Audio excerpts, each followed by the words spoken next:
Hello, c'est HR, votre chroniqueur. Alors vous avez vu, j'ai mes t-shirts. Forcément, je vais vous parler de ce film Matrix, film culte. Avant d'aller plus loin, n'oubliez pas, si vous n'êtes pas abonné, pensez à le faire. Pensez à la petite cloche pour les notifs. Let's go!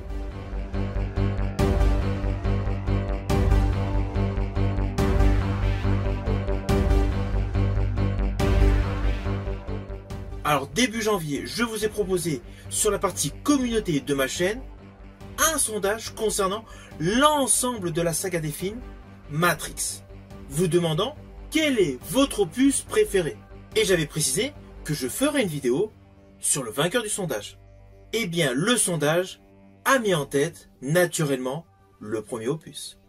Alors ce premier opus des Wachowski a certes marqué toute une génération, essentiellement par rapport à l'aspect philosophique mêlé à de l'action movie bourré d'effets spéciaux totalement hallucinants, n'avait pas pléthore de personnes qui croyaient en ce projet initialement. C'est clair qu'aujourd'hui, au vu du succès international de toutes les suites que cela a engendré, on pense qu'au final, c'est un succès garanti. Eh bien sachez que non.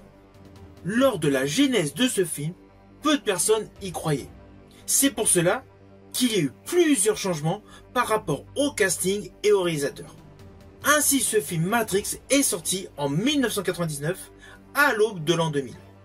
Un nouveau siècle a pu démarrer avec un film hors du commun dont l'histoire est la suivante.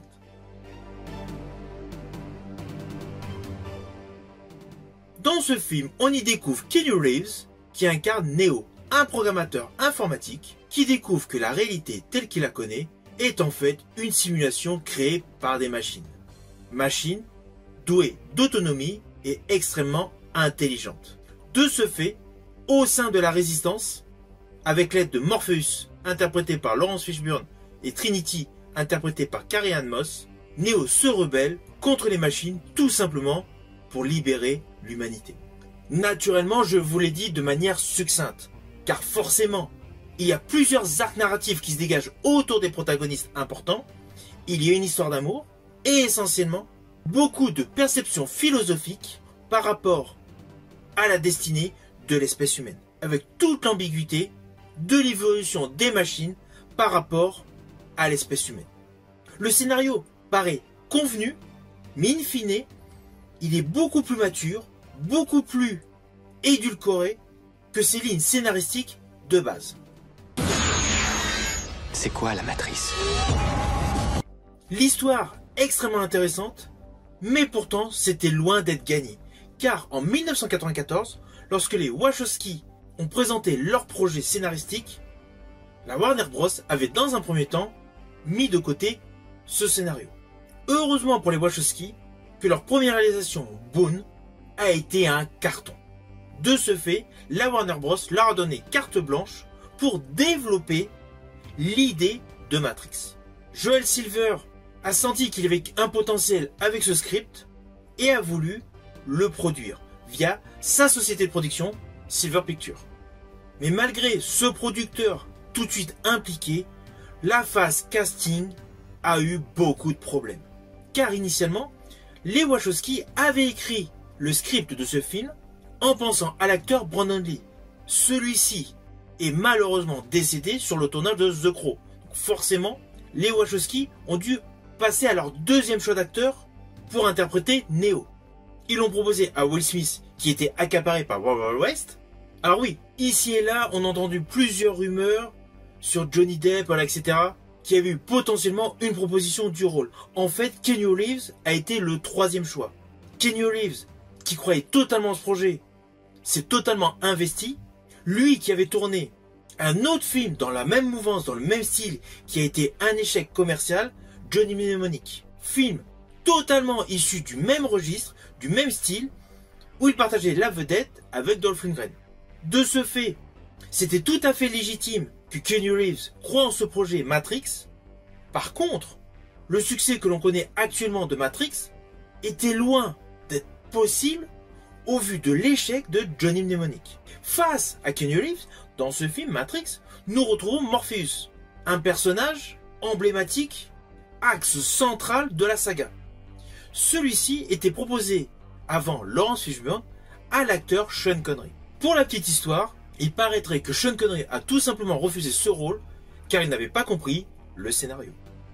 Alors toujours concernant le casting, il y a une petite anecdote, c'est qu'en fait l'agent Smith a été en premier lieu proposé à Jean Reno.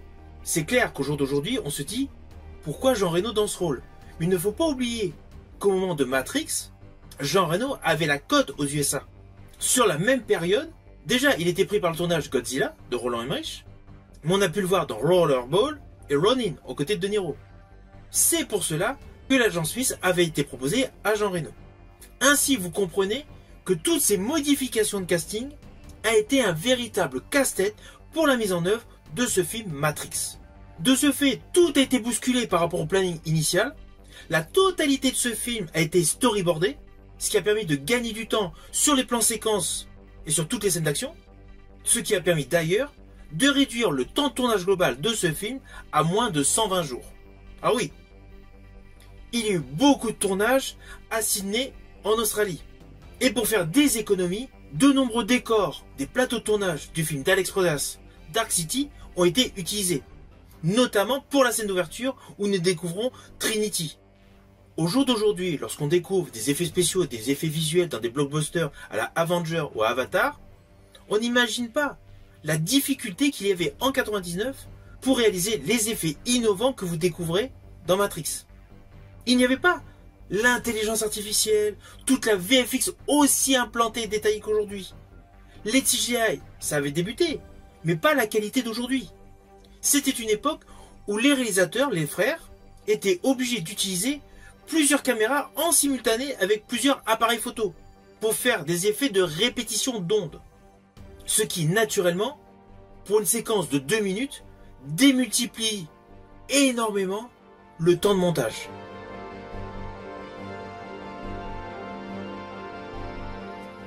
La grosse particularité de ce film est essentiellement l'influence de l'Asie dans un monde hollywoodien, avec un dress code totalement innovant.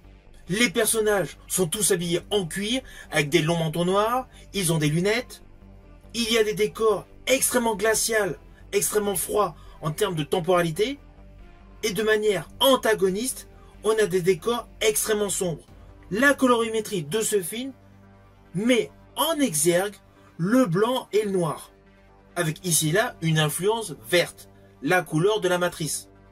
Mais essentiellement, tous les personnages importants de ce film sont habillés en noir pour ressortir sur de nombreux plans séquences blancs. Et cela se développe d'autant plus au fur et à mesure des différents combats. Ah oui, lorsque je disais qu'il y avait une forte influence d'Asie, elle se voit essentiellement sur la partie des combats, avec les chorégraphies de Yen Wu-ping. Il y a de l'assistance par câble, c'est clair, mais les chorégraphies sont d'une telle dextérité qu'on se croit en plein cœur d'un film Wing Chun, matinée d'SF. Il y a un côté très comics, mais il y a un côté très kung-fu. Naturellement, pas pour la partie psychologique, essentiellement pour la partie arts martiaux, combat, confrontation. Et même dans les postures, mettant en exergue des gunfights. Et si vous n'avez pas vu Ghost in the Shell, je vous invite à le découvrir. Vous serez obligé de faire le constat que l'influence japonaise est omniprésente dans Matrix, essentiellement avec les fameuses lignes de code. Dans le célèbre manga, vous retrouverez donc les lignes de code de katakana. À cela s'ajoute donc le style hollywoodien, faisant un réel mélange entre le film noir, les polars glauques et la SF. Côté réussite, je pense à Terminator, Existence, Blade Runner et naturellement à Dark City dont les décors ont été réutilisés. Tous ces mélanges ont permis d'avoir un film ambitieux qui a généré énormément d'innovations visuelles. C'est pour cela que ce film est devenu un chef-d'œuvre de la SF.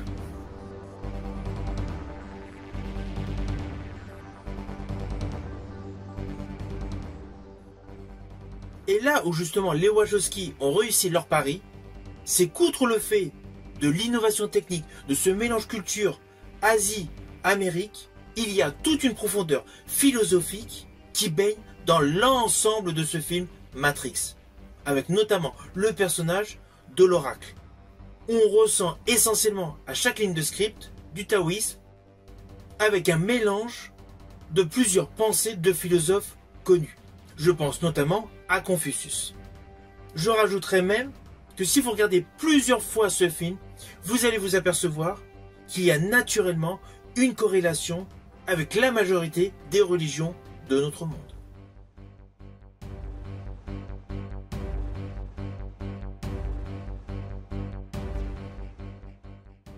Alors naturellement, en dehors de tout cet aspect technique et cet aspect philosophique et scénaristique, l'atout principal de ce film est naturellement la prestation de Keanu Reeves. Alors oui, Laurence Fishburne, Hugo Weaving, Carrie Ann Moss sont d'excellents acteurs. Mais on va pas se mentir, Keanu Reeves a véritablement cartonné dans ce film. Et en plus, il s'est mis à faire du kung-fu pour les besoins de ce film. Il s'est blessé à plusieurs reprises car il ne souhaitait pas être doublé, afin d'assurer beaucoup plus d'authenticité à ce film. Film naturellement, où son personnage a été adoré du public, personnage qu'il a repris dans tous les autres opus de la saga. Alors oui, le 4e opus, Matrix Résurrection, est loin d'être superbe. Ce 4e film était décevant. Mais malgré tout, sachez qu'au jour d'aujourd'hui, la Warner envisage réellement un 5e opus. Alors je ne vais pas du tout m'étaler sur ce 5e opus. En ce qui me concerne, je reste assez sceptique. Étant fan absolu de la première trilogie et surtout du premier film, s'il y a un film que je dois vous conseiller qui est vraiment dans l'esprit de Matrix, ce serait pour le long métrage regroupant plusieurs courts-métrages, The Animatrix. Ce métrage fait réellement référence et vraiment dans la continuité de ce film Matrix. Alors pour la petite histoire, sachez qu'à l'occasion des 25 ans du film Matrix, j'ai pu participer à la présentation de ce film en public à Varennes-sur-Seine. Vous pourrez d'ailleurs trouver sur ma chaîne l'intégralité des échanges.